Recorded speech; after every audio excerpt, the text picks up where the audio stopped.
there are so many different ways to make money in the market, right? You've got you've got macro traders like we talked about, you've got short sellers, you've got trend followers, you've got, right, the high frequency traders, you've got venture, and not everything works for everybody.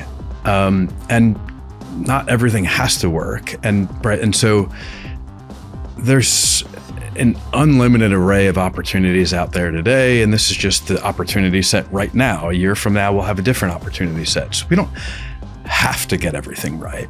Again, it just goes back to like picking our spots, right? Like making sure we're investing where we can explain the thesis in one or two sentences. We feel really good about it.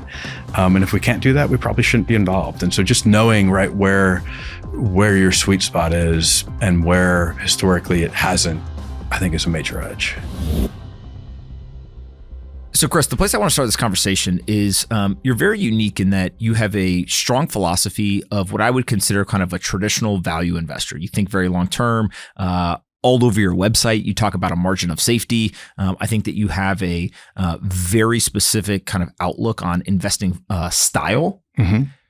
But then if I go to your Twitter feed, you'll be talking about Philip Morris and AI and a number of things that are kind of more modern, I think people are focused on short term. And so there's this almost like dichotomy or paradox to a degree of if you have these timeless investing styles and philosophies, you still got to operate in the modern world. Sure. And so how do you think about the balance there? And like, when do you kind of put on your timeless investing, strategy hat versus you say, hey, look, I got to look at, what's the latest earnings report or what's going on, television today? Yeah, that's a good question, Anthony. I think it's a constant balance.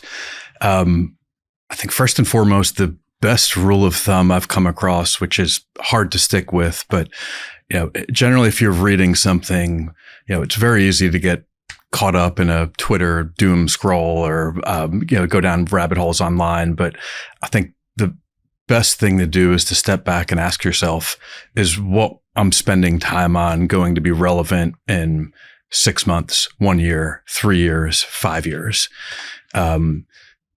Fed, for example, interest rate cuts 25 versus 50 versus nothing, right? Not something we're going to be talking about a year or two from now. But it's a balance too, right? The short-term stuff matters on occasion, particularly when you're thinking about entering or exiting a position. The way I like to think about it is I think there's this massive sweet spot in the market right now where you've got a ton of money chasing quarterly earnings and calling quarters. And then on the other end of the spectrum, you've got a ton of money looking out, private equity style, and maybe private equity in public markets, very long term, more traditional mutual funds that are right buy and hold. And I think the sweet spot right now, and probably for the foreseeable future, is somewhere in the middle, right? So if you can identify opportunities that are, further out than the pods, trading quarters, trading months, but inside of private equity, I think that sort of 1 to 3 year sweet spot right now is super attractive.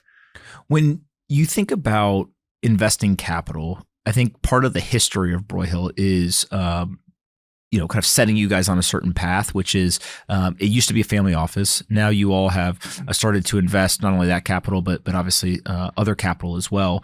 But it is still, capital preservation was kind of the first thing when Sure. It was the family office. Then it was, how do we drive returns? And so you're talking about structures.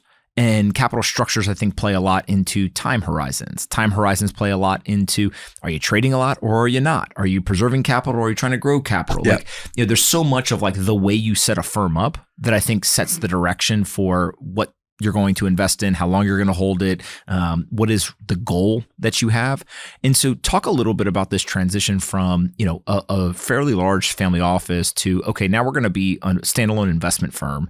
And what were some of the decisions that you made there that really kind of dictate today strategy, time horizons, maybe industries that you invest in, et cetera? It's been a busy couple of years. We've had a lot of fun, obviously a lot of market volatility as well. So trying to build a firm, during the last couple of years of market activity has been interesting. I'd say the philosophy and process hasn't changed, right? I was fortunate enough, as you mentioned, moved down to North Carolina in 2005 to manage money for a single family office. They're still our largest client today. Obviously the name of the firm, we kept the name of the firm, sort of a thank you for the trust and faith that they put in us and me over the last 20 years. But the firm today, as you said, is independent. We're based in Charlotte, North Carolina. So we moved outside of family office is sort of, foothills of the North Carolina Blue Ridge Mountains.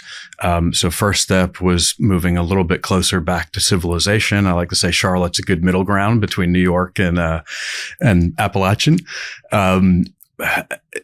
I think, one of the things I think that's made the firm unique is just the blend of different backgrounds we've got at the organization. So myself, I went to school initially as an architecture major, have always been really big into both arts and science. Our director of research is a PhD in organic chemistry, so has literally worked in some of the largest pharmaceutical labs in the country. We've got an analyst on the team with a finance/art background. And I think I think that range of backgrounds provides a different perspective than just hiring everybody off the street, or everybody out of investment banking or out of the largest hedge funds. We do that, right? The team's growing. We're about 8 now. So it's a mix, but I think that range of thinking and the range of viewpoints adds a different perspective, and that results in a different portfolio, relative to the market, relative to peers, and hopefully different performance over time.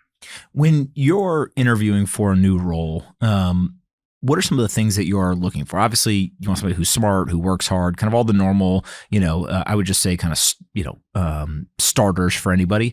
But what are the unique things that fit into your culture, or maybe, help you see, look, we don't have somebody with this type of background, but it could be useful to us? A good question. I think a couple things. One is, and again, it depends on the role and it depends on the spot you're trying to fill or the hole you're trying to fill. But I'd say overall, we will hire for drive and motivation and hunger over skills. Skills can be taught, although there's some roles, right, where that skill and experience and years of experience need, at some level have to be at the firm. I would say generally, we've got this underdog mentality. I forget the quote where it's coming from, but one of my favorite quotes, and I wish I could attribute it here, is, chips on shoulders create trips in pockets. And it's just that, right, that underdog mentality, always fighting the win, always trying to get better, always striving to improve, that I think is consistent across the team. The other thing I think is somewhat unique for a small shop like ours. So I've worked with a performance coach for the last 3 years. It's interesting. When I first went out in the market looking for a coach, I think everybody's in the industry role model is Wendy Rhodes from Billions. Actually learned that Wendy Rhodes, the character, is built off of a performance coach, live person here in New York. There's an interesting background story there. Interviewed her firm, essentially read all of her books, but then figured out, what she was offering, while incredibly valuable, we were looking for something a little bit more broader than just how to put up better numbers every year. There's a lot more, as you know, that goes into building a firm, building the culture, and building an organization that's built to last. And so, I found someone, that was a little broader in scope. Right. I mean, this game is entirely 100% mental. And if you're not in the right headspace, it's impossible to make the right decision. So I think having someone to help get you in the right headspace is incredibly important. After working with her for a year or two, we essentially opened it up to the entire team. So now she works with every single person on the team. She runs quarterly strategy sessions for the team that she facilitates. And then she's also integral to our hiring process. So circling back to your question, we do personality assessments for everyone on the firm. We do personality assessments when we're getting to the later stages of an interview with someone. And I've always really enjoyed those things. I'm very sort of introspective, of sort of probably taken every personality type of test that you could individually, just for, my own curiosity. The one she uses though is interesting. It's maybe, 3, 4, 5 different characteristic traits, all scored from 0 to 100. So it's quantifiable. And so what's super interesting is we can plot the team and their scores on every one of those metrics, and then see kind of where people fit, right? And what you're looking for each role is different, right? So like a certain personality may be good in terms of client relations, right? Working with clients every day. It's a different type of personality and different set of skills, obviously, that is in the weeds, pouring through hundreds of pages of filings, or building out models. So I think that's been very helpful. And I think I would credit her and her work and our work together as, we haven't made, thankfully yet. I don't think we've made many, if at all, mistakes on the hiring process. When you're looking through those personality tests, are you looking for, hey, these are the results we need from the test that suggest that somebody is a good investor, a good researcher, a good, whatever? Or are you looking for red flags that say, psychopath red flag, let's not hire that person, right? All the above, for sure. And there's some where, right, like, and then sometimes most of them come back, like there's rarely an all clear. There's always some flags. We just, we're okay with yellow. You want to avoid red. And we've had some where she's come back and said, no way. Like, no way, here's why. And what's interesting about personality assessments is, right, it tells us about sort of who we are naturally in our natural state, but right, we're all works in progress. And so that doesn't necessarily translate into how we behave every day if we're working on those things. But who we are on a regular day is very different than who we are on a day like yesterday, which was very stressful for some people and very exciting for others. And so it's really helpful to understand how people behave and how they act when they are on what she calls their dark side, right? So you've got some people that, like myself, just tend to, overanalyze and just continue to grind, looking for every detail and for every question we're trying to answer. You've got others that just kind of back away. You've got others that are fight or flight. And so knowing how everyone on that team, operates when they're under stress allows us to manage the team more effectively. But it's both. It's, and it's also, just knowing, how I work with individuals, which, has been a learning process over the years, and knowing, where we've had rubs in the past or personality types that don't work. It doesn't necessarily mean, right, that's a no off the bat, but it's something we know we need to work on and continue to work on. And a lot of it is just communication up front, right? So it's literally during the interview process, we're having these conversations, and it's like, this is how I am. This is probably going to be an issue, or maybe an issue at some time, right? We need to make sure that we're talking about it. If you see me moving in this direction, right, you need to slow me down and highlight, okay, here's what's happening, and vice versa. When you have different personalities, every firm does, but you guys are so intentional about it. How do you then make decisions on investments? Is it all, fall on one person kind of making the final thumbs up, thumbs down? I always think it's like the Caesar, type thing. Yeah. Or is it, hey, we need majority, we need consensus? Yeah, for the time being, and for as long as I've been at the firm, I'm making the ultimate decision on what's going into the book and what size and how it's being traded, but with input for the team. So team meets every morning, talk about what's going on in the portfolio, what's going on in the markets, prioritize our workflow for the day. At the beginning of the week, we prioritize our workflow for the week. Obviously things change day to day, and, per your first question, sometimes there's short-term news that's really important and it's drop everything and we need to look at this. But I would say the work in itself, it depends. It's situation to situation. We have ideas where, most of the team is involved and sort of, dividing up the work between, one person looking into management bios and backgrounds, others looking into financials and competitive backdrop, et cetera. And then there's other situations where there's just someone on the team that's better equipped to run with a name than other folks on the team, and they run with it.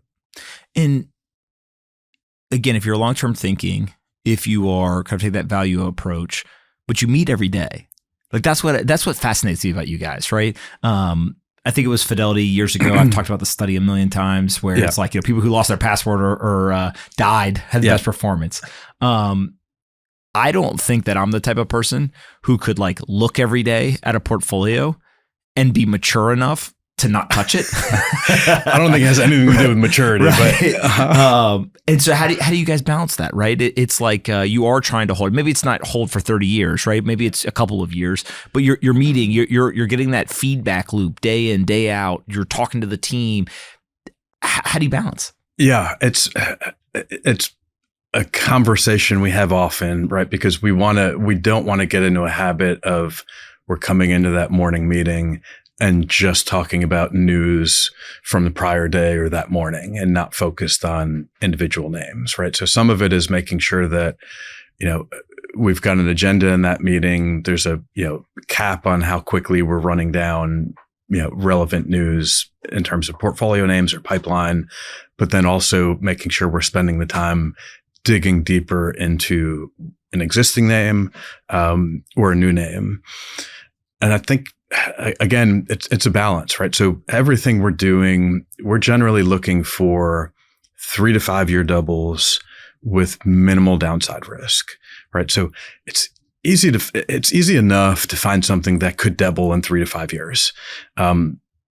More often than not, I think investors are taking a lot of risk when they're swinging for something that's going to double, very quickly, or 2x or 3x or 4x or 5x. How do you underwrite the risk? How do you identify, hey, this is riskier than something else?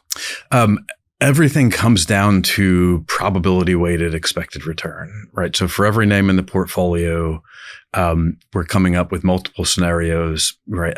At the most basic level, it's, best case, worst case. In terms of downside, it's, what could possibly go wrong? What's the probability of that happening? And how much do we risk losing if that goes through, right? And if we can get comfortable with those things, and still underwrite a 3 to 5 year double, that's really interesting to us. Mm-hmm. And so going back to the question, right? So the daily meetings are just constantly revisiting assumptions for every name in the book. It's revisiting names we may have looked at 6 months, 12 months, 24 months ago that for some reason is back on the radar or might be of interest again. And it's thinking about those probabilities. So did this piece of news, right? I guess we're a little bit cheating by not, still being somewhat immature in,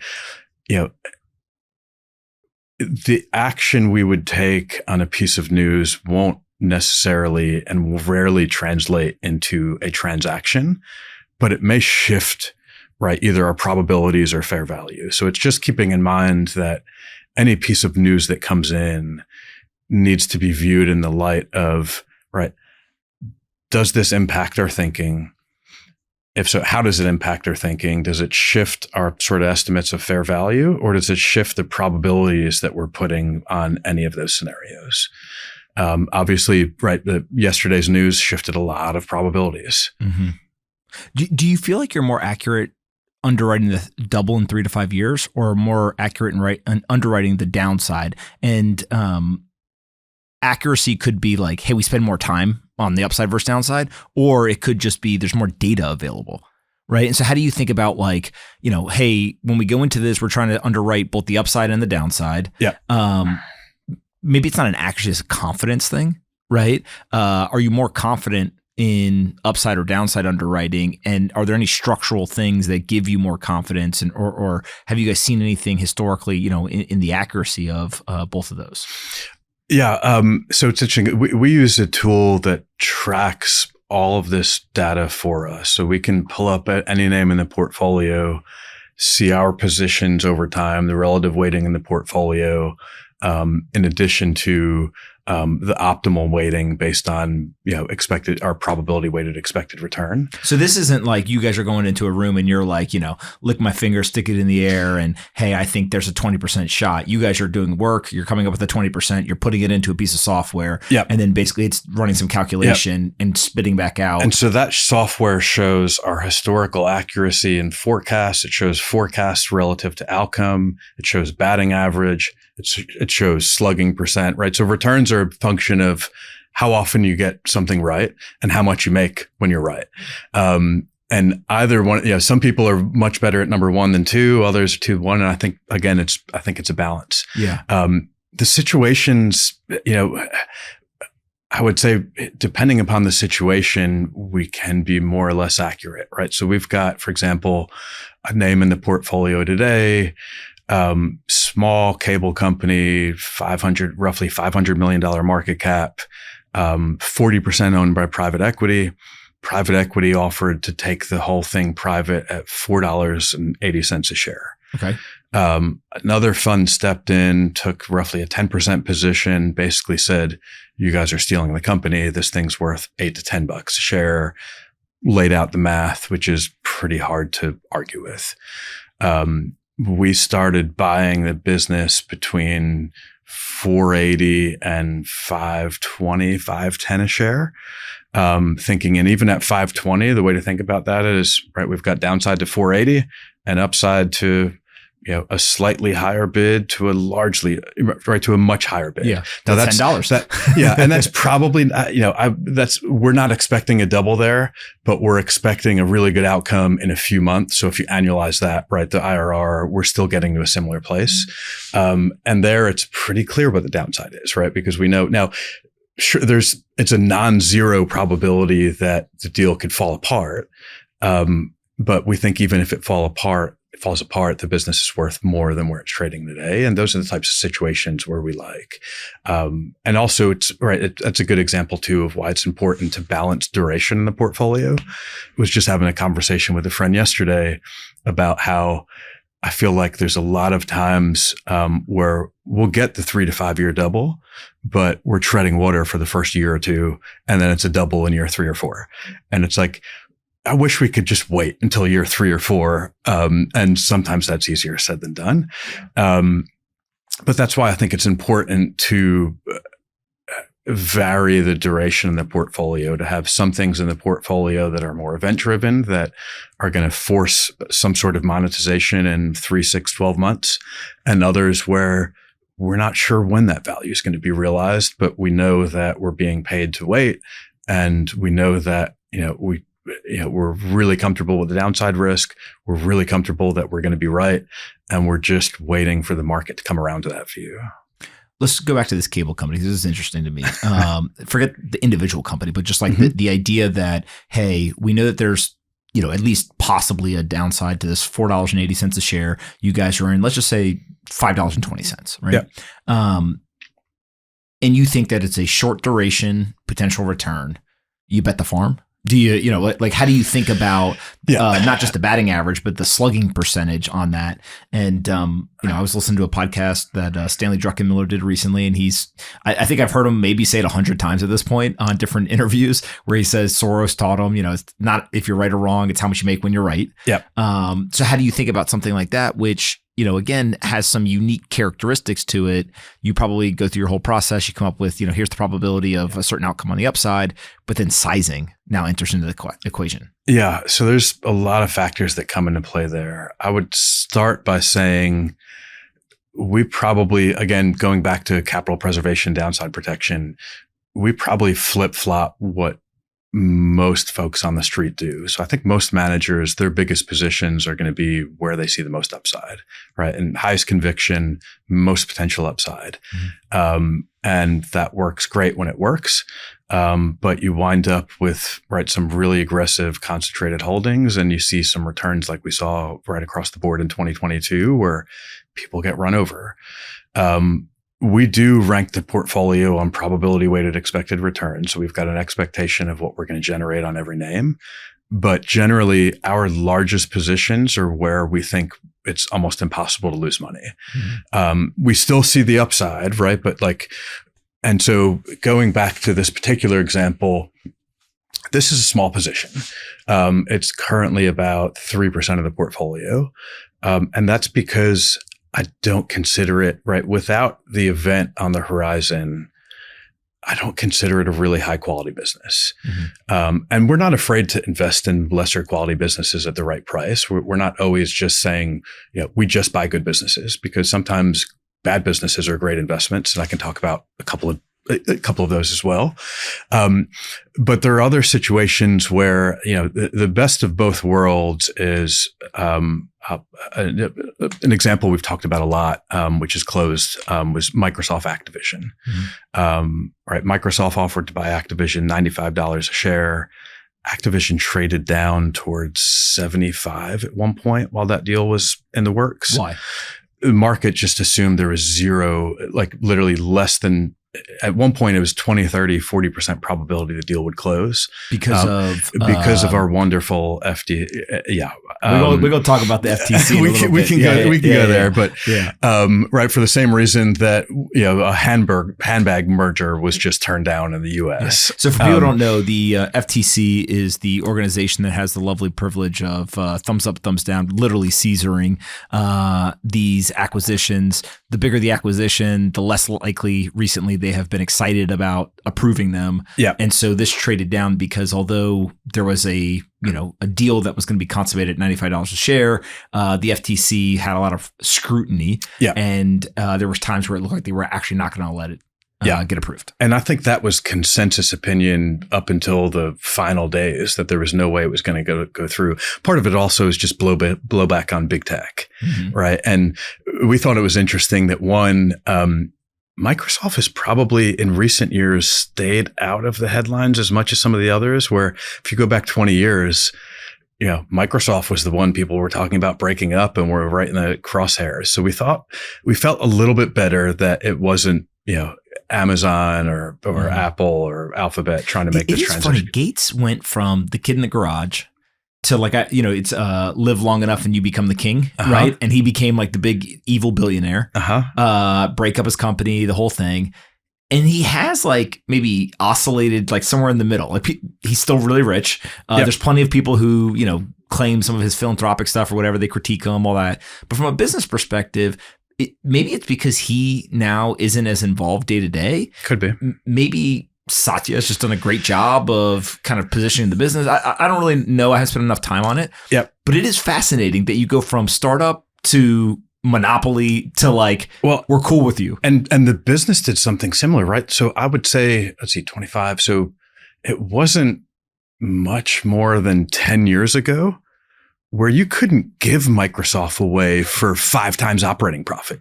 Like no one was interested in Microsoft, and it was still the same exact business it was today. But today everybody's jumping up and down and falling all over themselves to pay 30, 35 times earnings for it.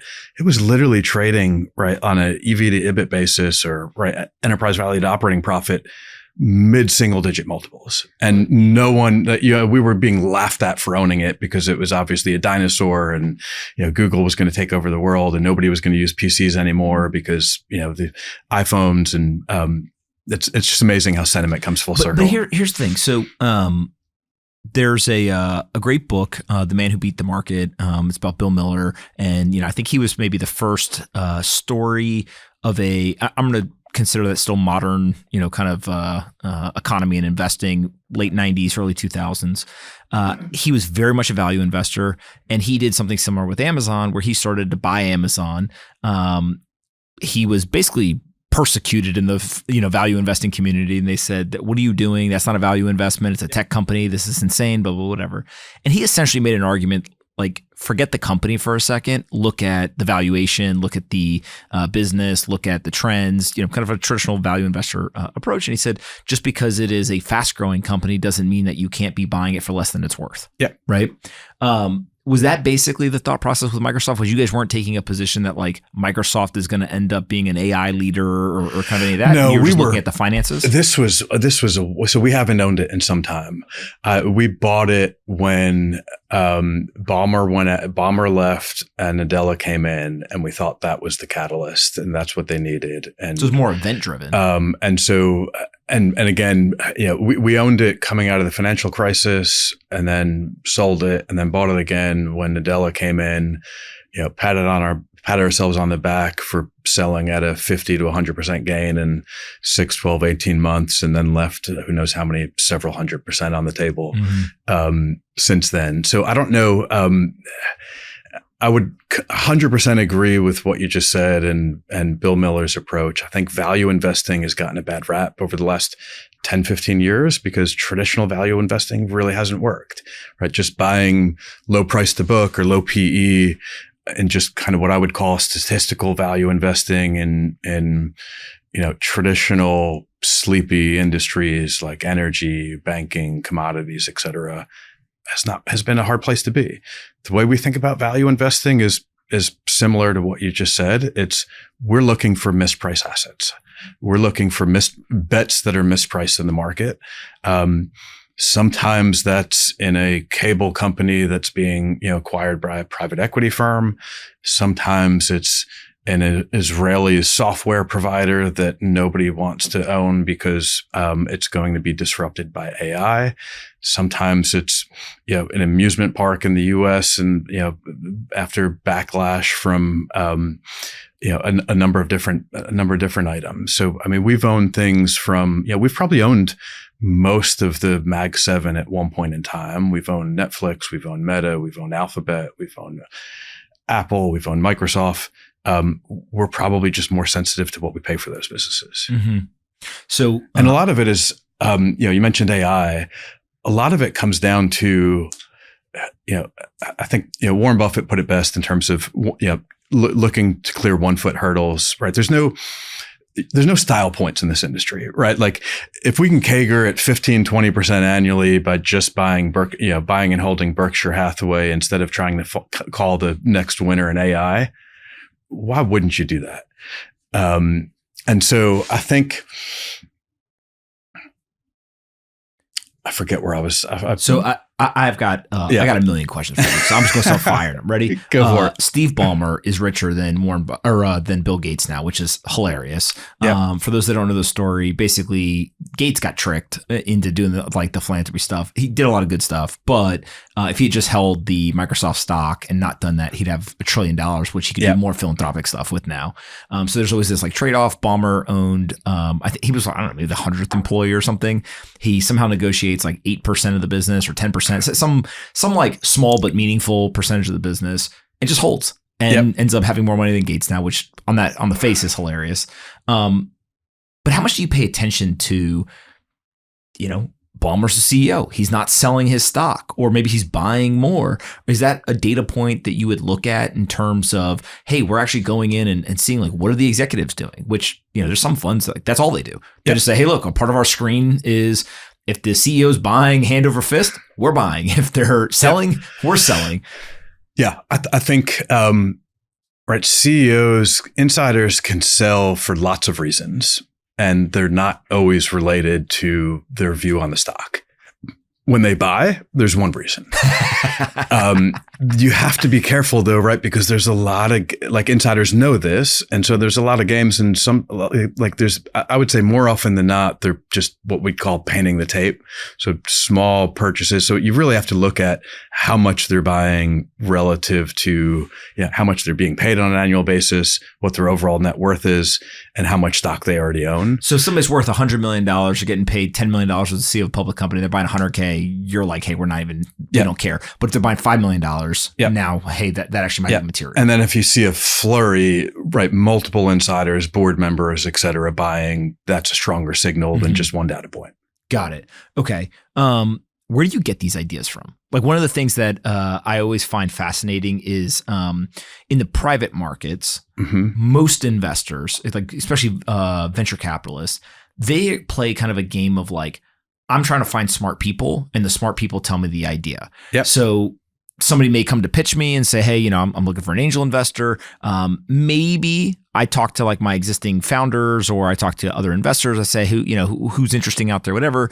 But very few venture investors are sitting down saying I think X area is going to be really big, or I think that, a certain company doing Y is going to be big, and go hunting. Yeah. So how do you guys do idea generation? Is it more so you guys are generating this stuff and then going looking, or do you have some sort of screener? Are you like the guy at the coffee shop, you hear something and, next thing you know, you guys are buying Colombian Bean, coffee company or something? Yeah. Listen, I wish I could tell you we've got this secret sauce for coming across the best ideas. There's no secret sauce. We do everything everyone else does. I think the risk to the venture model, which you also see in our universe and hedge funds, is like, that's how you wind up with really crowded positions. That works great, right, when everybody's buying and pushing the stock up. But right when a piece of bad news hits or data point comes in lower than expected and the first person exits, the next person hits the exit. That's also why you got a lot of crowding and a lot of volatility in the market. But in terms of idea generation, I think that my favorite quote is from John Cleese, founder of Monty Python, one of them. And it's basically, he was asked the same question. He said, we're not sure where we get our ideas from. We just know they don't come from our laptops. And it's just right, sitting in front of the screens all day is not going to, right. You're not thinking critically. You're not slowing down enough to kind of think through and recognize what's a good idea and what's not. But it's all the above. It's talking to other investors we respect. It's attending conferences, whether it's investment related conferences or industry related conferences. It's reading filings. It's looking at 13Fs. It's looking at insider buying. It's looking at insider selling. It's looking at corporate actions. I'll give you probably easy to talk through a few examples, right? So, right now we're looking at a home builder in the UK that caught our attention because, stock lost like a third of its market value over a couple of weeks because they basically said they've overestimated costs on 9 of their several hundred properties. That doesn't seem like a big deal to us, right? But as well as we, there's rarely one cockroach, and that's what the market's worried about right now, right? And so, the first thing to look at there is, how can we get confidence? Can we get confidence that this is just a one-off, or is there something, So what do you do? More trouble? In that situation, we just need to talk to as many people as we can, right? Talk to employees, former employees, competitors, people that know board members, people that know executives, right? Talking to management, talking to IR, they're going to tell you what they tell everybody. So it's just, how can we get closer to the situation?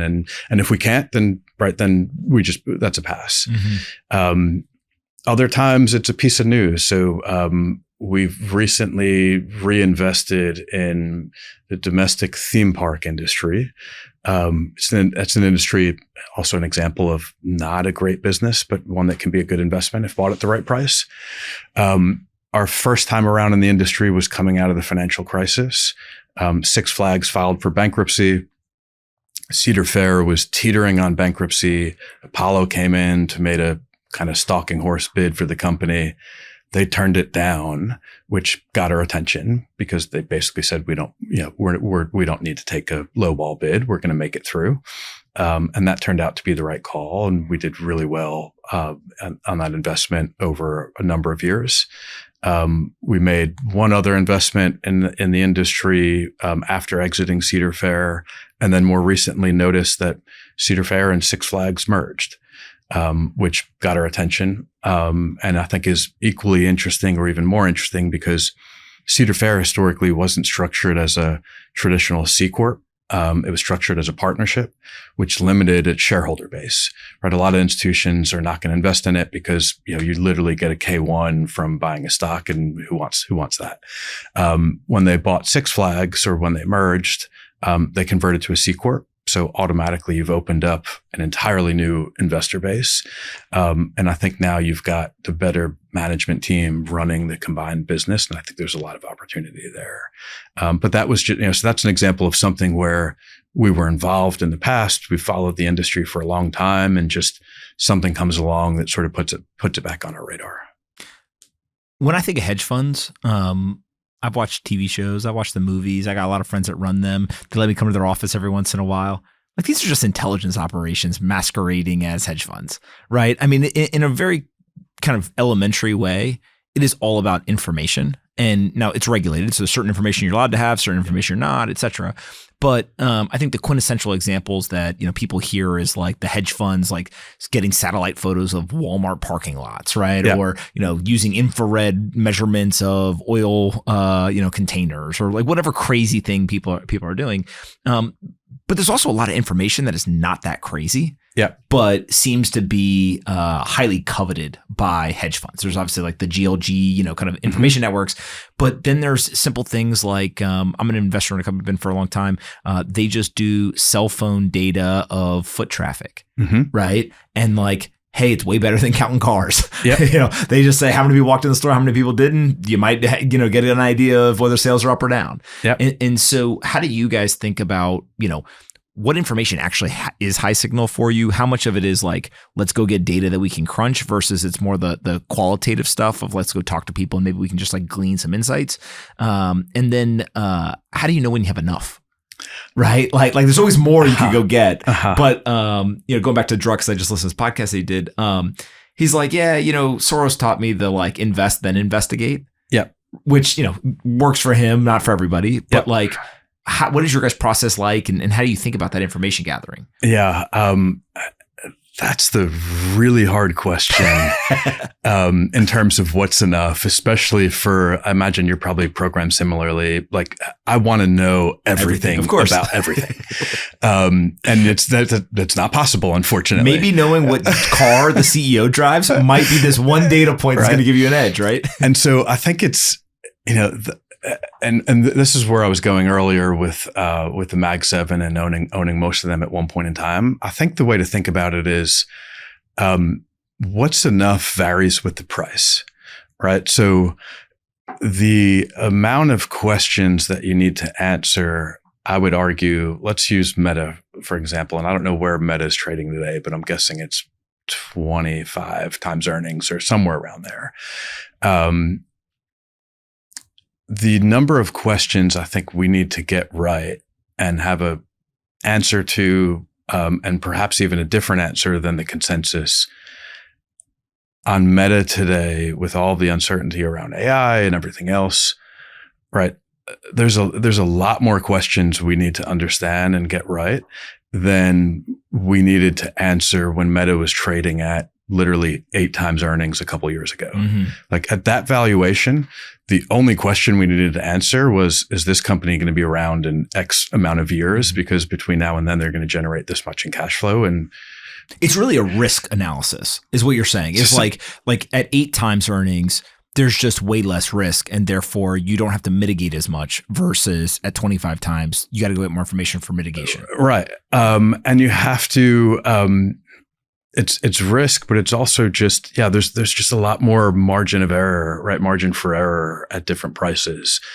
And some things are unknowable, right? And so it's, do we have to know that, or can we be comfortable enough not knowing the answer to this one? And I think a lot of it too is in terms of, knowing what's enough is, we always try to boil down whenever we come at a name, whether it's a new business or a new idea, an existing name or something we're looking at, like try to boil it down to, there's generally 2 or 3 things that are really going to drive value and make the investment right or wrong. And it's just constantly reminding yourself when you're taking in all this data, right? Like, is any of this impacting X, Y, Z? And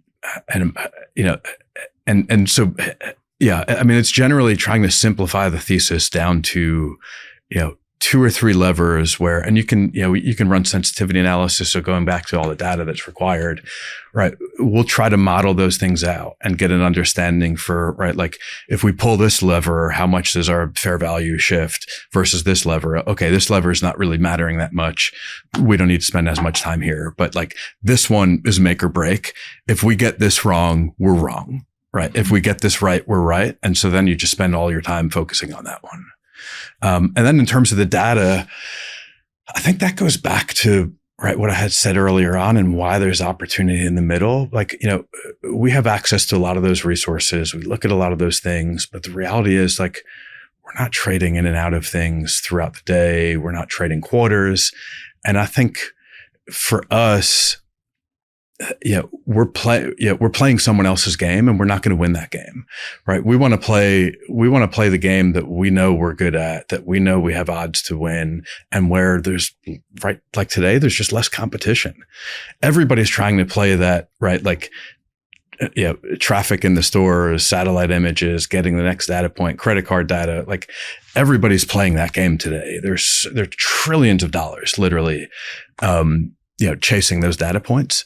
We're not going to move faster than those people, and we know that. I always use the example of like you can go and talk to a small business owner who's got a couple locations, and there's like two different types. So you can go talk to one, and they're like, "Well, I commission a study, I count cars, I do all stuff, whatever. And we like find the highest traffic place, and it's got to be a certain size lot, blah, blah, blah, whatever." And like that's where we go. And then you can go talk to like, it's kind of like the old boys network, right?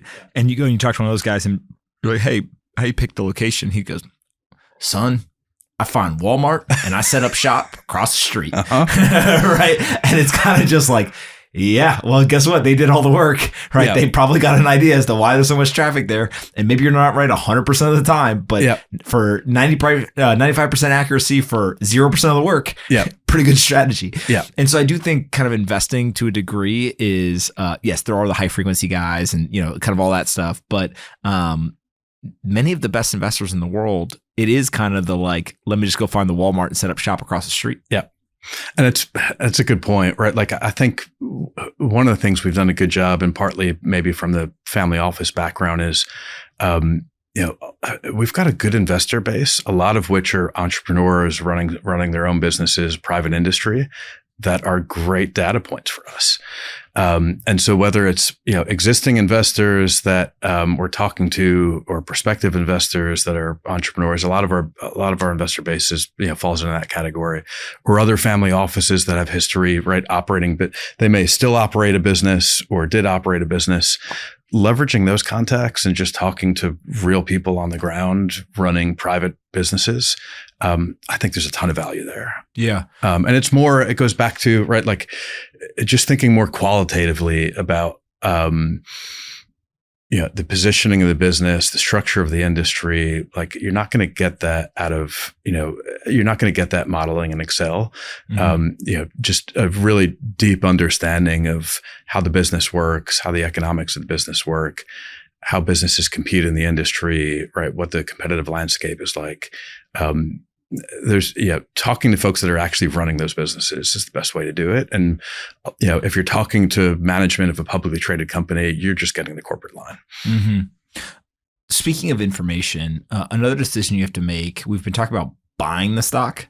At some point you got to sell, right? Like, it kind of doesn't count until you got the money in the bank. Yeah. How do you know when to sell? Yeah, I would say, and that reminded me, I think that was I think that line was a chapter out of your book, wasn't it? I think reminding the kids. As I've gotten older, I have drastically shifted my thought process that I used to think buying was the hard part.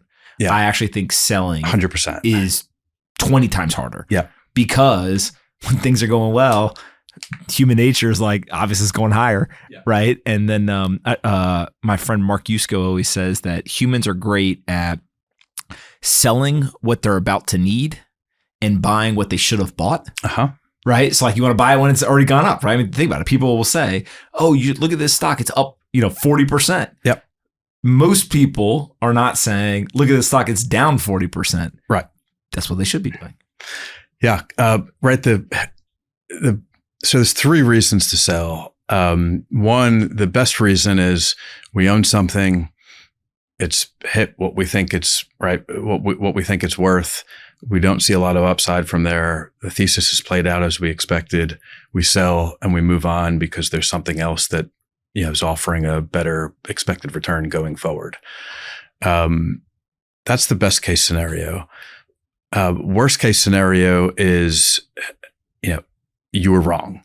A lot of times that's tricky because you were wrong, stock price goes down, but your estimates come down a good bit, but stock price may have fallen more than that. So it still looks attractive. And so that's where you get into trouble, where you're holding on to things that, constantly, continue to look attractive, but your numbers are continually wrong. So being able to step aside and recognize when you're wrong, like this business requires an incredible amount of confidence to be able to say, like, I'm right, market's wrong, right? Like someone's always on the other side of a trade. And anytime you're making a trade, you're saying, I know more than that other person.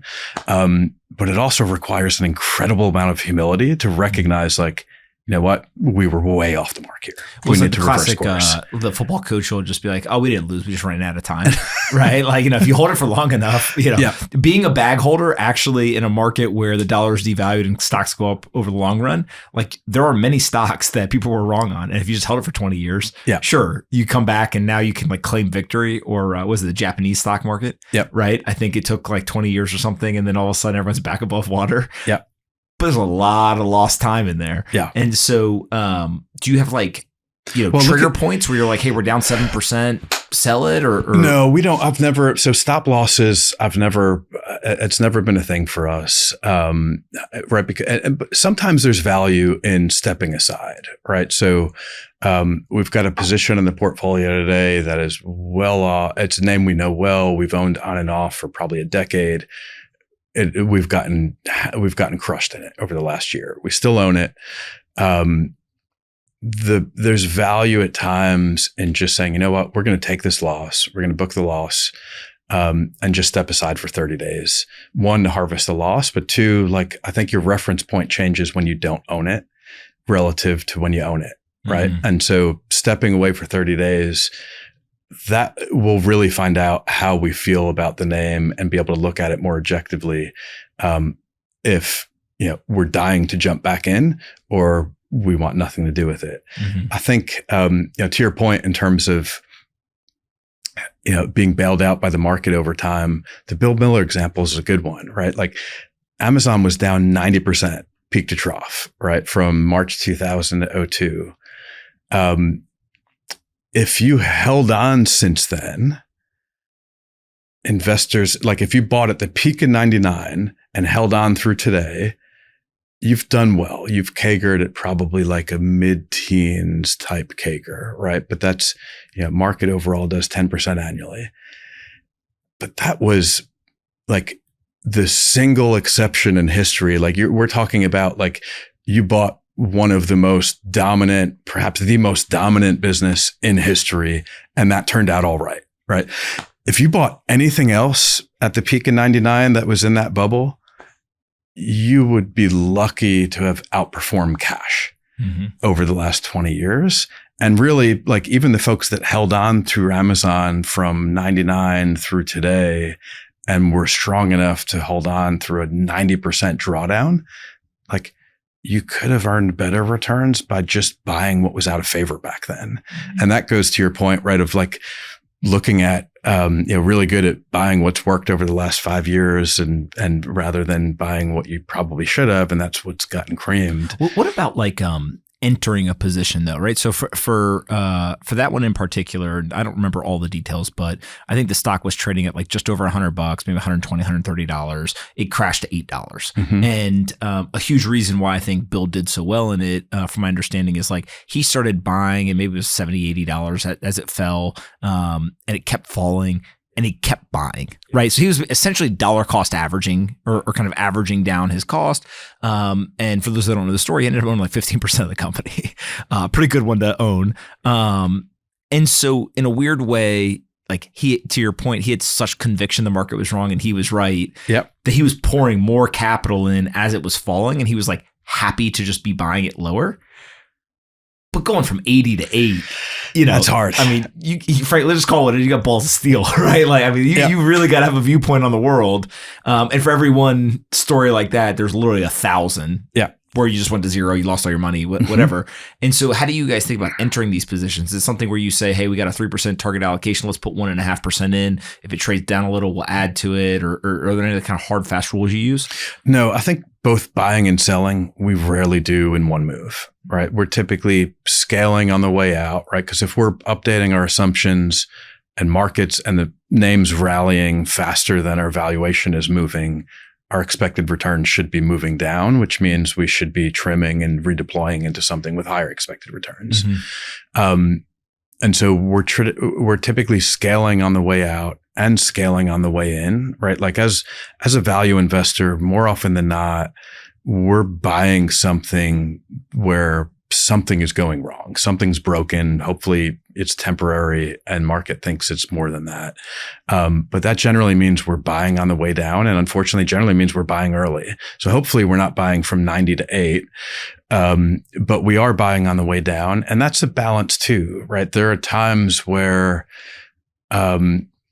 it just depends on the investment. Like there are industries and investments and setups where we are very familiar and very comfortable and can get up to speed really quickly. And so we'll go in and buy a decent sized position and ramp it right pretty aggressively, pretty quickly as our work continues. There are other positions where we may be newer to the name. And so I'm not, I'd be less comfortable putting a position on in any size before I felt like we had done enough work. Mm-hmm. And some of that too is just based on the number of names on the book. Like for us, we generally run with 10 to 20 names. If we're at 10 names, I start losing sleep at night thinking, we're a little bit more over concentrated than I'd like. And so we may be quicker to sort of add smaller positions to the book to get some more diversification. If we're at 20 names, putting a new name in the book is going to be really hard. Mm-hmm. So it depends. We're generally doing work up front and sizing up, right, as our work continues, as conviction increases, and then just based on, right, as we're firming up the numbers, what that expected return looks like for us. How do you think of benchmarks? Like at the end of the year, you say, we did a good job, we didn't do a good job. Most firms will just say, well, here's our benchmark, we beat it or we didn't. Yeah. It's not fully fair because a hedge fund, the hedge part, right, is people are paying for some of that protection. But how do you pick benchmarks, and is it literally just beat it and that's a good year, or what? Yeah, I think so I shared something with the team earlier this week that I thought it was an example I came across that I thought was super interesting. So let's say we've got two managers, both have performed exactly in line with the market over the last 5-10 years, but one's done so with half the volatility and half the downside risk as the other, right? Like, looking at the alpha, right, that those managers generated, neither of them generated any alpha. But I think it's pretty clear that the manager that put up those returns, right, while minimizing downside volatility generated, right, that's a lot more valuable strategy. And so everybody in the US benchmarks against the S&P. That's just the proxy, right? We run a global portfolio. So I think, MSCI ACWI, which is a global equity index, is a better benchmark for us. But over time, if you look at like the last 100 years, the difference between the S&P and global equities is they've both returned about 10% a year. Mm-hmm. They just go in and out of favor, mm-hmm. right? So we've just gone through a period where, I think emerging markets made a new, historic low relative to the S&P yesterday on the US rally. International markets have underperformed US markets for most of the last 10, 15 years. It's probably one of the most extreme periods in history. For what it's worth, change? For what it's worth, the last time we saw this degree of US outperformance was in the late 90s. And it was very similar, right? Similar large cap tech driving markets. You had similar levels of concentration on a lot of measures. Markets more concentrated today than it was then. But generally, like in terms of benchmarks, again, we're looking for 3 to 5 year doubles. So if we're doing our job, round numbers, right, that pencils out to 15 to 25% IRR. We're going to get some wrong. Everybody does. So you kind of move down from there. But generally, if we're like over time, we should be doing better than equity markets, and we want to be doing that with less risk. And I think despite having, a 10-year headwind for value, despite having a 10-year, 15-year headwind for anything international, where we've got about half the portfolio outside of the US, the fact that we've put up the returns that we've had with those massive headwinds feels really good. And would tell me that, right, when and if any of those things turn from headwinds to tailwinds, the next 5-10 years should look even better. And so maybe the benchmark, right? Maybe we'll pay more attention to the S&P then. I have a couple other things I want to talk about as kind of examples for your guys' process, thought process, et cetera. One of them is Philip Morris. Philip Morris is something that I've seen you talk about a lot online. You and I have talked about. Yeah. And there's a part of Philip Morris, Zyn, which is this product that's used by a ton of young people. I knew nothing about Zyn. I now am somewhat of an expert in Zyn because we've got a bunch of young people who are explaining all this stuff to me. And there's some things that are really interesting about it to me. So like one, you have a large company, but it's one product that's growing very quickly. The rest of the business obviously has value as well. But like, I think there's a lot of people who are saying, hey, that Zyn chart of like Zyn sales looks incredible. Yeah. I want exposure to that, but I got to buy this other thing that maybe has more noise to it than just getting, pure exposure. And the second thing is, it's in an industry that has lots of external kind of challenges or friction. So you have regulation, you have a physical product. So obviously there's supply chains. There's like all these things that aren't just kind of a traditional, I don't know, calendar app or consumer, software or whatever. How do you look through something like that and try to say, hey, I see a trend that looks really interesting. It's obviously growing quickly. We think there's value that could get created here, but we got to invest in a different company and it's got kind of all this other things to evaluate. Yeah. So we've been invested in Philip Morris for some time. I think our initial investment came down to what you're talking about, right? Like, so it's one thing to think that a name or a business is undervalued, right? We want to buy things that we think are undervalued. We also want to understand why they're undervalued and why that might change. So with Philip Morris, right, it's the traditional tobacco business that we had thought and still think was dragging down the valuation of the business, right? Go back a few years and I think sentiment has changed quite a bit since then, especially given yesterday's results. But go back a few years and, the ESG trend and the amount of money that was pouring into ESG funds was just off the charts. You actually had in Europe, I forget what the number is when we looked at this. I think it was 12 or 13 trillion in assets that had signed a tobacco-free pledge that they would not invest in tobacco products or tobacco companies. So you literally had trillions of dollars of companies. And then, of course, you've got all of the big institutional investors, endowments and pensions that are saying, we're not moving away from oil, et cetera. And so the tobacco sector got completely creamed. Some of it was that sentiment. The other factor was vaping was completely destroying tobacco volumes, particularly in the US. Historically, US tobacco volumes, had been declining low, mid single digits really for 20, 30, 40 years. Tobacco's been in decline. When Juul came onto the scene, and then just vaping broadly in the US, tobacco volumes are now declining double digits in the US year over year. So Marlboro, right, used to be able to offset 2, 3, 4% volume declines with pricing, which is why cigarette prices have been increasing so much. Can they offset 9, 10, 11, 12% volume declines? Harder. That's tricky. What we liked about Philip Morris was one, when we first invested in it, they'd had zero exposure to the US. And so they had zero exposure to the US volume declines that were declining faster than anywhere else in the world. And they had, this was even before Zyn, they have and still have a product called IQOS. IQOS, are you familiar with IQOS? I know what it is. Yeah. So IQOS isn't in the States yet. Actually, it's in Austin right now. We've got an analyst in Austin that was at their sort of IQOS coming out party recently. What a cool job.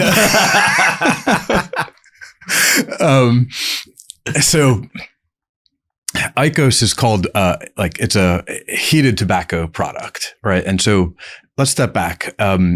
Tobacco in itself, or nicotine in itself, the chemical structure of nicotine is almost identical to caffeine.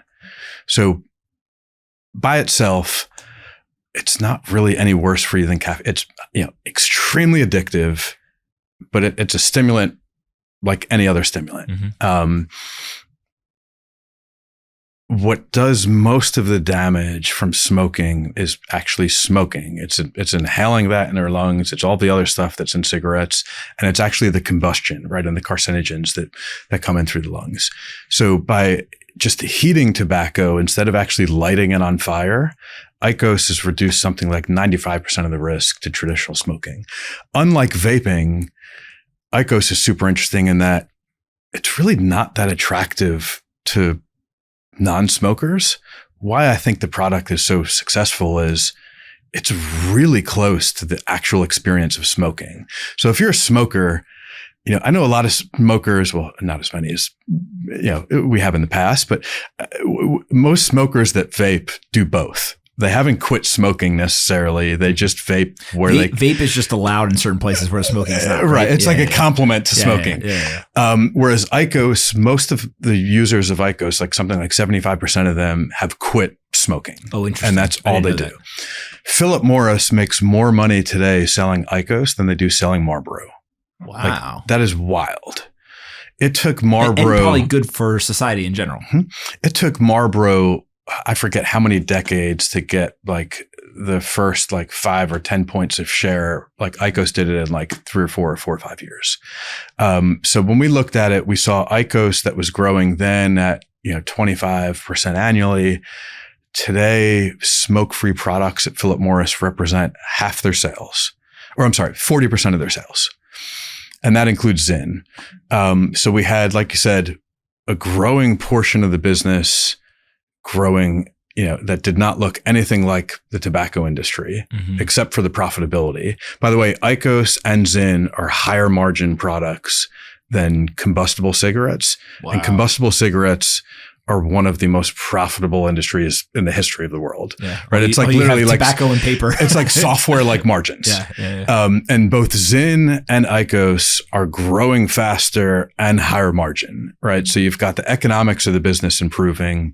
You've got the risk profile of the business improving. So we looked at it and said, like, we're not sure when, but at some point, the market's going to start paying attention to this.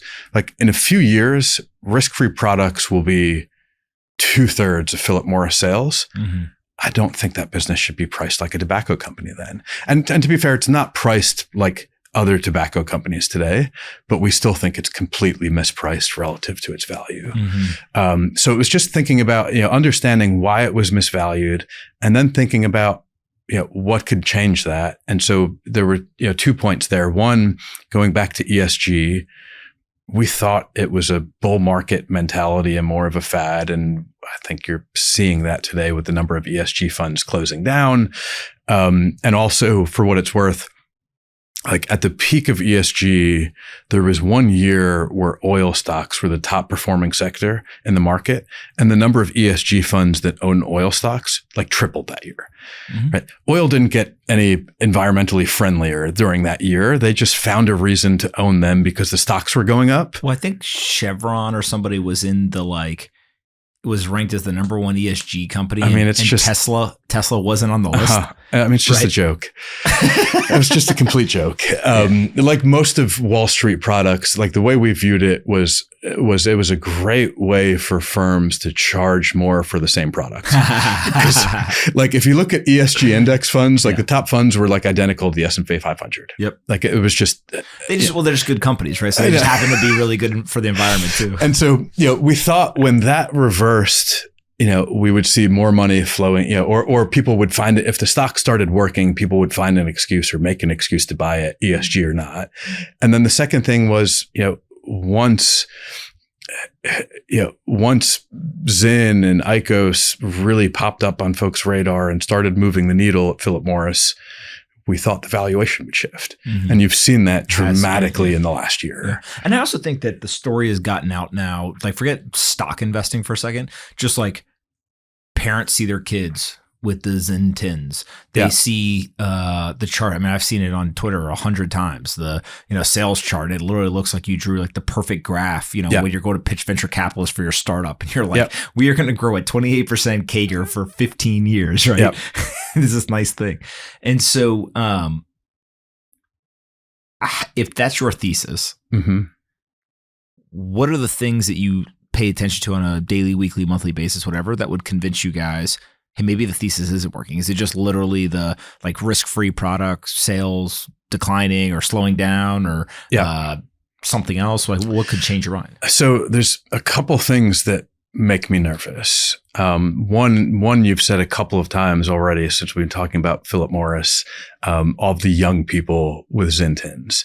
So if you look at, and this is federal data, but like the most recent youth tobacco survey came out, and I think underage Zyn usage was still less than 2% of the population. So the data we're seeing says that the average Zyn user is like, higher end, sort of top quartile, certainly top 50% in terms of household income, wealth, college educated, 35, 40 years old. Also, it's popular among women. So you've got mixed male and women.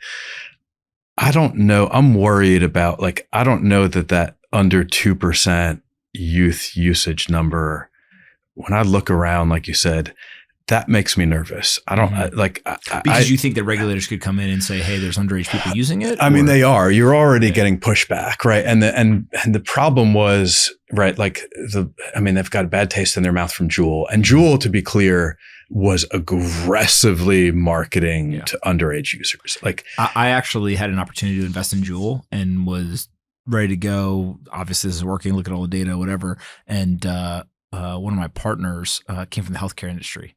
And so he was very familiar with the regulatory environment and all this kind of stuff. And he said, we can't do this. And I'd be like, what are you talking about? Look at the data, whatever. And he was like, let me explain how this goes. And he, almost to a T predicted the angle of attack for regulators. He's like, look at this data, whatever. And I remember just being like, that's insane, right? Like that business could go that fast and pretty much get destroyed. And I told him 100 times, I'm like, dude, you're right. Like he pretty much nailed it. Yeah. So that's what, you had, I think it was Schumer a few months ago making noise, and you've got some noise. You've got some noise in DC about underage usage there. It's unfortunate because I think, one, the product there is so good for folks quitting smoking, right? And the risk reduction is just, it's like nothing else. So if you look at, so Zyn came out of a company called Swedish Match, which Philip Morris bought a couple of years ago. And so nicotine pouches in Sweden are like, they've been around for a while. If you look at smoking, the percentage of population that smokes across Europe, Sweden looks like it's on another continent. It's like near zero smoking because they're all just using nicotine pouches. And then you can look at the health related, tobacco related health risks, and it's near zero in Sweden. So we know, right, like we've got good data that shows, hey, this stuff works in helping people stop smoking and helping, with major health benefits. What about, so these are pouches. Mm-hmm. When I was growing up in North Carolina, there wasn't a lot of cigarette usage. There was a hell of a lot of guys chewing. Right. And for those that don't know, it was still smokeless tobacco, but it's basically like I would describe it as like, shredded cheese, right? To a degree. Instead of shredded cheese, like shredded tobacco almost, right? Yeah. They're putting in their mouth, they're spitting carrying around the bottle. Oh my God. Like, my high school was like littered with it, right? And by the way, we didn't think anything, like that was just like what people did, right? So whatever. And I remember I tried one time on the back of the high school baseball bus home from a game. Sick as a dog. Oh my God. I was like, dude, in hindsight, like, dude, what are you doing on the bus, right? Like, at least like have 2 feet on the ground. Yeah. But after that, I was like, oh, I get exactly why all these guys are doing this. And so it almost feels like, there were these data points previously of like smokeless tobacco stuff, but this is almost taking it to the extreme, right? And saying, hey, look, we're going to put it in a pouch. We're going to make it almost like a luxury product. Well, and it's not even tobacco, right? So Zyn, there's no tobacco in it. It's just synthetic nicotine, straight nicotine. So it's even healthier than that stuff, which you've got a lot of mouth cancer, right? Like, that's what I was going to say is like, it almost feels like the trend was there, but this is like a luxury product in that continuation of the trend, both in terms of the quality of the product, the people who are using it, the price point, like all of that seems to kind of be an investor's dream if you're looking for a product and like a long-term trend, right? Yeah. So I think the biggest risk is just that, right? So the US is the largest tobacco market in the world. It's like $60 billion notional. Philip Morris, until recently, had zero exposure to that market. And it's the largest, right, publicly traded tobacco company in the world. So they're coming, like, as opposed to other tobacco companies, Altria, Japan Tobacco, British Tobacco, that are already operating in the US and are basically doing all these things to offset their shrinking US tobacco business. For Philip Morris, the US is 100% upside, right? They have no legacy US business. And so while even if the politicians mistakenly did something to limit or reduce the growth of Zyn in the US, you still have Philip Morris increasing distribution of that product globally because they've just got, right, so much more massive scale than Swedish Match had. The other thing that worries me, and I wouldn't say worry because this again is all upside and I don't think its market's expectations are very high. So IQOS is launching in the US currently. They're sort of rolling it out in a few test markets very slowly and being very calculated about how they do it. IQOS success has been and somewhat dependent upon the culture and the individual markets they're in. So for example, in Japan, IQOS has something like between 30 and 40% market share of the entire tobacco market. That's because there was never really a strong vaping culture in Japan. In markets where they've gone in, where people have already vaping, the take up has been slower and it has not gotten to those types of numbers. So it'll be interesting to see. So Philip Morris is saying they want to capture 10% share of the US market inside of, right, the next several years over the rollout. It'll be interesting to see how that shakes out, just given, right, how big vaping is here in the States.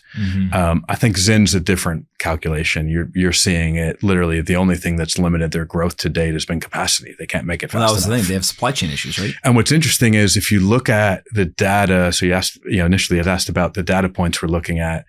So Zyn grew like 80% year over year in Q1. Q2, Q3, it fell down to like 40, 50%. And you saw some competitors take share because they couldn't put products in stores fast enough. Right, and they're still struggling. Yeah. We went online just last week on a bunch of different online outlets and we sold out. And if they're not sold out, there's a limit on how much you can buy. But Zyn pricing, like Marlboro's has a product called On. Marlboro's been giving that away and they can't put a dent in Zyn. Like Zyn's priced at 2 or 3x the competitors and still have just an obscene amount of market share in that industry. And what you saw when they struggled to keep up with volume, you actually saw overall volumes of nicotine pouches decline. So people literally, instead of going to a different brand, just said, we're going to wait until Zyn's back in stock. Oh, interesting. Even though like other brands are half the price and they're even pricing more aggressively now because they know they can take share and want to convert people. I think all that share comes back to them like as soon as that comes out. Yeah. My buddy, John Coogan runs a company called Lucy. That is one of the competitors. And as soon as the shortages, he's probably crushing it. Well, he just foot on the gas, right? Yeah. You have product, they don't. There's some market share that's up for grabs, and so you go. And then the question is, can you keep it? I'd love to chat with him offline, by the way. Another great example of like Well, it's information, right? Yep. And it's also unique that because as a private company versus a public company, what you could share, et cetera. I have 2 other questions for you, and then I will let you go. Bitcoin. There's lots of people. They've been watching this whole time. They're like, "What's this?" I knew that one was coming. They got other assets, but the audience, they want to know what you think about Bitcoin. Have you guys looked at it? How do you think about it in a portfolio? What about other things that maybe are like, I'll call them tangential Bitcoin, gold, or other assets? Like, how do you think about that whole bucket and then Bitcoin specifically? Yeah, it was interesting. I'm going to rewind a ways back because I think it's good perspective. So I left New York in 2005. Which is about 20 years ago to go work for the family office. My last couple of years in New York, I had a large investor that was, I ran a large trust for him. that ran one of the largest gold mutual funds in the States back in the 70s and 80s. And for the last few years I was in New York, he was in my ear every time we spoke, walking me through the thesis for gold and why we needed to own it. Unlike most people, gold was trading at literally bottom at $250 an ounce. I think it was between sort of $300-400 over that period in the early 2000s. He convinced me. I literally had to bring it to the investment committee at a large institutional bank and was basically told we were not allowed to buy it in client accounts at $300-400 an ounce. When I joined the family office in 2005, I spent the first 5 years I was there trying to convince the family to put 10% of their wealth in gold, between $400 an ounce all the way up. The patriarch of the family, who unfortunately passed during COVID, but was just, brilliant, brilliant man. I learned a ton from him over the years, but, I always got the same response from him. I tried to buy gold for 20 years, and every time I bought it, I lost money. And I'm like, well, Paul, you were buying in a 20-year bear market, right? From 1980 to 2000, literally all gold went down. Like, it's hard to make money in a 20-year bear market. And I told myself, when he finally converts and is like all in, I know like that's when we're going to step aside. So I think we bought some for the family. I think it was around, I forget the level. It was around 2,000 an ounce, where we basically, there was a big drop. Maybe it was 13, 14 or around that time. And I forget what it was, but like, it just became clear to me that I think we just got lucky and maybe didn't understand what drives the price. And I think that's why we've struggled with commodity products, is that valuing them is really just a theoretical exercise. And it's really hard for me to say. And so full circle back to Bitcoin. I remember sitting down here in New York. This would have been 5 years ago, I guess. Do you know Murray Stahl? I do. Sitting down with Murray and his partner, Steve, spending like 2 hours in their office. Oh, they were probably full on Bitcoin pitching. Bitcoin was, I think, under 1,000 then. Yeah. It was probably like $2,000. Yeah. Okay.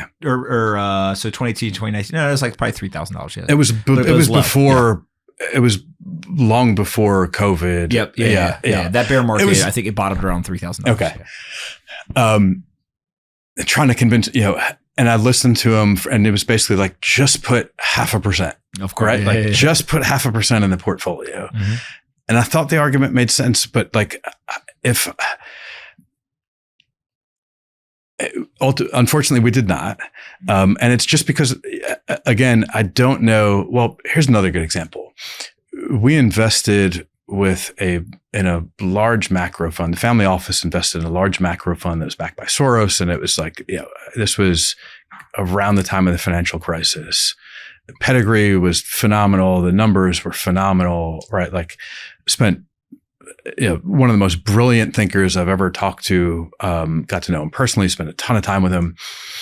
Had a good run for a couple of years, and then just like, had a year or two, it wasn't even two, but 6 months to a year where it was just completely out of sync. Mm-hmm. A lot of volatility. Historically had a lot of volatility because he took big swings. This vol was all to the downside. I don't know how to. So if I'm investing in a business that's moving against me, I can look at it and say, okay, I understand why the market is selling this off, mm-hmm. and maybe it's not even fundamental, right? We know that such and such who owns 10% of the float is facing liquidations and redemptions. And so they're just blowing out of things. Or maybe it's not that. Maybe they reported a bad quarter or hit a roadblock, and we can say, okay, like, we understand what's happening here, but like, our confidence that this thing is ultimately worth X has not changed. Mm-hmm. I didn't know how to do that when I underwrote a manager who's just you're making a bet on him being able to predict the wisdom of crowds effectively. Wizard. Yeah. You're trying to pick wizards. I don't know how to, right? Like, and so when that goes against you, I don't know have the conviction. I don't know how to gain the conviction to say we need to double down here. And I feel like when we've invested in commodity businesses, we've gotten into the same, we've had the same struggles. And so effectively, that's why we haven't done anything with Bitcoin, is that I don't know theoretically, how to tell you what we think it's worth. And maybe it's just we're not smart enough to figure it out. But well, it's interesting because there's different people who have different answers, which means that there is no answer, right? Yeah. Like that is one of the things that always cracks me up. Is people want to make it something that it's not. Like they're like, oh, well, if you take like a discounted cash flow model, like, okay, I get the thought process. I see how you're getting that. You collect all the minor revenue, but whatever. Okay, fine. Then I see people who come up with like, we're going to take all the Bitcoin and this, we're going to come up with like what we think fair value is. And like, again, I get it. And there's probably people making money trading on that stuff. Yeah. But I don't think that there's consensus from the market. And so when you don't have consensus, it's kind of hard to then start to talk about like fair value and are people thinking it's more valuable or less valuable? But that's also when you get the biggest opportunities, right? When there's not consensus and you have a wide range of opinions, if you get it right, that's where the biggest rewards are. Well, literally the reason why I bought it was remember the example of like the Old Boys Network of the guy who said, I find the Walmart. Like to me, it was just like, maybe it works, maybe it doesn't, kind of the Murray Stahl, right? Like, let's buy some, and they're probably going to keep printing dollars. And I do think that and this sounds horrible to say sometimes, but I do think that there is a competitive advantage sometimes to not being too smart, right? Like, you can talk yourself out of stuff. Listen, it's just like, what's like, give me the one sentence. Why would somebody do this? Yeah. That sounds pretty good.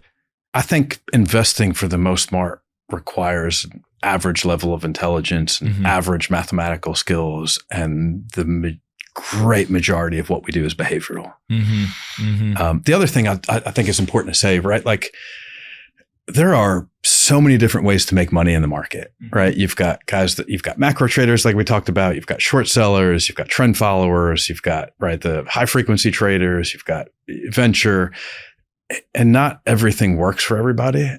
And not everything has to work. And so there's an unlimited array of opportunities out there today. And this is just the opportunity set right now. A year from now, we'll have a different opportunity set. So we don't have to get everything right. Again, it just goes back to like picking our spots, right? Like making sure we're investing where we can explain the thesis in one or two sentences. We feel really good about it. And if we can't do that, we probably shouldn't be involved. And so just knowing right where your sweet spot is and where historically it hasn't, I think is a major edge. I completely agree. My last question for you is about books. I know that you like to read. I like to read. You sent me a book, which was very good. How do you pick what to read? And do you have any suggestions for people who want to get better at investing in particular, of books that you would suggest? Yeah. And it's funny. I was going to mention that to you because I noticed the book a week comment in your book, which is how I went down the same path. So that's funny. And it was just right. Like one year just came into the year and said, I'm going to read a book a week this year. And then I've done it every year since. I need a forcing function. Yeah. And I like imposed it on myself was, can I do this? You just got to check the box every week, right? Like you need to see that. Well, when I first started, I got to admit, you go to like the bookstore and you're like, there ain't books around here with 200 pages, like 300, right? And then you got to pad the stats a little bit. What you kind of do is like, it's like anything, right? You almost like, you create the love of doing it by doing it. Yeah. Right. And then you like realize, hey, I enjoy doing this. And so thankfully for me, at least, like pretty quickly, I was like not looking for the shortest book, but I do remember a couple of times being in the bookstore being like, what is easier to read, a shorter book than a longer book? Yep. And by the way, I should say also, I love your wife's book. I've told you that before too, but that was, I really enjoed that. She's too. The better writer, obviously. Clearly. I think, I don't know that I've got a good answer for that either, right? It's just kind of, and different books hit you differently at different times, which is so interesting to me. So it's just kind of what's got my attention of late. And then oftentimes it just leads down a rabbit hole, right? So I'll read something and one or two books will be referenced in it. And that'll lead, and sometimes I'll even put down what I'm reading to read one of those first and then go back to it. And then I'll go through, if I really enjoy it, I read mostly nonfiction, and then I'll go through the bibliography, right? And sort of pick out and just keep going down the rabbit hole until you feel like, again, it's how do you know you've got enough information? Yeah. I'm laughing, by the way, because I've outlawed fiction books in this place. I tell people fiction's fake, like those aren't real books, which obviously people do not appreciate when I say that. But that's how I am. I can't read fiction books for whatever reason. There's a couple that I've read over the years, that I'm like, okay, I got it. But there's a couple. Practicality. And there's a lot of good nonfiction that reads like fiction, right? 100%. So like, I'd rather read Michael Lewis, just phenomenal storyteller, whether or not, you agree with his stories and his viewpoint, but like, that's when I'm reading for like pure pleasure. I like reading stories like that. I like reading biographies and business history and like business biographies. And that's actually one of the best ways, I think, to get up to speed on a company or industry.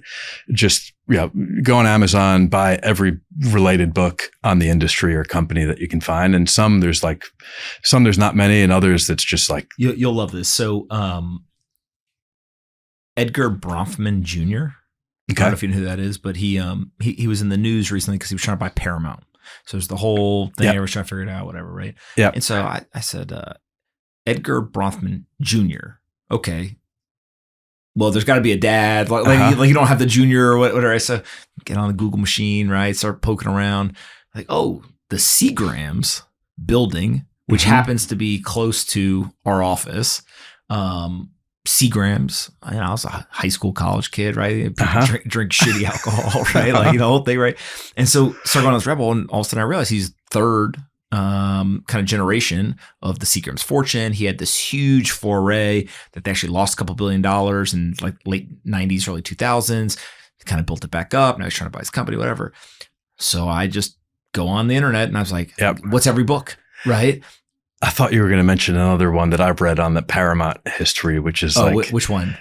Was it Unscripted? Is that the Redstone family? Yeah. I have actually not read that yet, but I chose to read the Bronfman ones because I was more interested in him. Like I don't really care as much about the Paramount thing. Yeah. But there was a lot that was in these books, and my biggest takeaway was not business. It's all family dynamic stuff. Yeah. Right. Like the grandfather literally in that story in particular was like, basically by third generation, it's going to be gone. Same thing with Redstone, right? Like, so like, you start to read these stories and then you're just like, oh, like it's the same story over and over and over again. Yeah. The investing book question, I want to make sure that's a tough one, right? Because it depends on the investor, their level of sophistication, like where they are. I think for a beginner interested, everybody starts with Buffett, but I think Joel Greenblatt's The Little Book That Beat the Market. So not even like the You Too Can Be a Stock Market Genius, which is probably one of the best books on special sit investing ever. And it's more sophisticated, but The Little Book, the way he boils down to value investing, it's just like buying cheap companies with high returns on capital. And, literally I think he wrote the book for his son who was like in kindergarten at the time. And it's just, I think that's one of the best starting books for investors to understand how to think about valuing businesses. I would say, I think two of the most underrated, I would put on my top 5 or top 10 list investment books were written by a friend, Ed Chancellor. So Ed was he wrote financial. Price of Time. Price of Time, and then Devil Take the Hindmost was his first, which is like one of the best books on like financial history. What is it called? Financial Manias ever written. I'd put it up there with like Kindleberger, Mackey. It's Devil Takes the Hindmost. Okay, I love Prince of Time or Price of Time. Yep. So I would probably like this one. Yeah.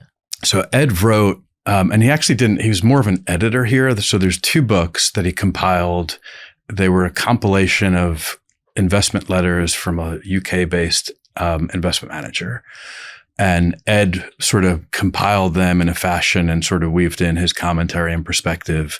One is called Capital Account, and I think the other is called Capital Cycle. I might be mixing up those names, but if you Google, they'll pop up. The first is their letters from the period, the mid-90s, through the bust. And so it's like a real time look at how they were thinking about the markets then and how they were positioned. And the second does the same thing, but it goes through the financial crisis and the housing crisis. And what's interesting to me is the lens and so the name of the firm is Marathon Asset Management, again, based in London. The lens through which they view the world is basically called like supply side investing. And so if you think about both of those cycles, and I think there's analogies to AI today for what it's worth.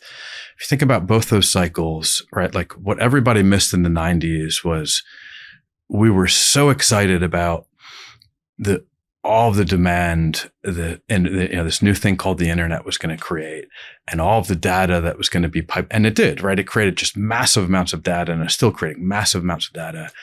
And everybody was so focused on the demand side of the equation, nobody was looking at the supply.